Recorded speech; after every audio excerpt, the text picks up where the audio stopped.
à tous, bienvenue dans le journal du mondial de ce jeudi 7 juin. L'équipe de France est la plus chère du monde, c'est le site spécialisé allemand Transfer Market qui l'affirme après avoir évalué les valeurs marchandes de tous les joueurs des équipes qualifiées pour cette Coupe du Monde. Pour acheter les 23 bleus, il faudrait débourser plus d'1 milliard d'euros. Les Français devancent l'Espagne et le Brésil dans ce classement et ces estimations s'appuient entre autres sur les performances, l'âge, le poste, le club et la durée du contrat. Le bleu le plus coté est sans surprise Kylian Mbappé, estimé sur le site à 120 millions d'euros. Les 23 bleus sont opérationnels. Samuel Umtiti va mieux après une petite alerte au genou en début de semaine. La séance de mercredi était ouverte au public. L'amour des bleus n'a pas de frontières pour certains. Un groupe de fans va en effet rejoindre la Russie et parcourir près de 3000 km en bus rien que pour assister à un entraînement public mardi prochain. J'ai égalé Zidane et ça, personne ne me l'enlèvera. Déclaration d'Olivier Giroud lors d'un entretien accordé à l'AFP. L'attaquant de l'équipe de France, qui totalise désormais 31 buts en sélection, a en effet rejoint Zizou à la 4e place au classement des meilleurs buteurs tricolores de l'histoire. Dans cette interview, le buteur de Chelsea revient également sur les critiques d'une partie du public et souhaite répondre sur le terrain. L'objectif pour lui sera d'égaler ou de dépasser David Trezeguet pendant la Coupe du Monde. Pour ça, il devra inscrire au minimum 3 buts avec les Bleus en Russie.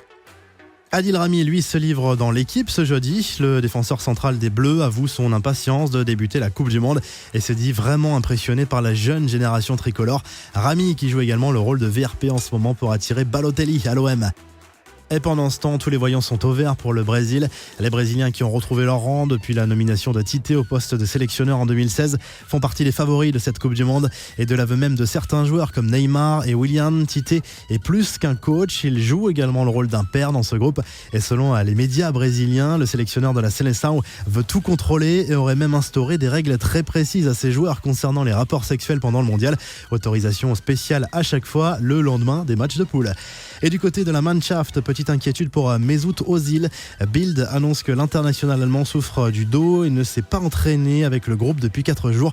Il pourrait être forfait pour le premier match de l'Allemagne face au Mexique le 17 juin. La Russie se dit prête pour son mondial. Les hauts responsables russes chargés de la sécurité se sont montrés rassurants hier. Les fan zones se préparent, mais entre les menaces d'attentats, le hooliganisme et le racisme, la Russie joue très gros en termes d'image. Les affiches du jour, Angleterre, Costa Rica, Portugal, Algérie et Islande-Ghana notamment. Hier en match de préparation, la Belgique a dominé l'Égypte, toujours privée de Mohamed Salah, mais dont le retour est espéré dès le premier match du mondial finalement. Victoire 3-0 des Diables Rouges contre les Pharaons grâce à des buts d'Hazard, Lukaku et Fellaini. Les Belges n'ont pas vraiment impressionné, mais au moins ils se sont rassurés offensivement. Le Nigeria s'est manqué en revanche contre la République tchèque avec une défaite 1-0. Idem pour le Panama face à la Norvège.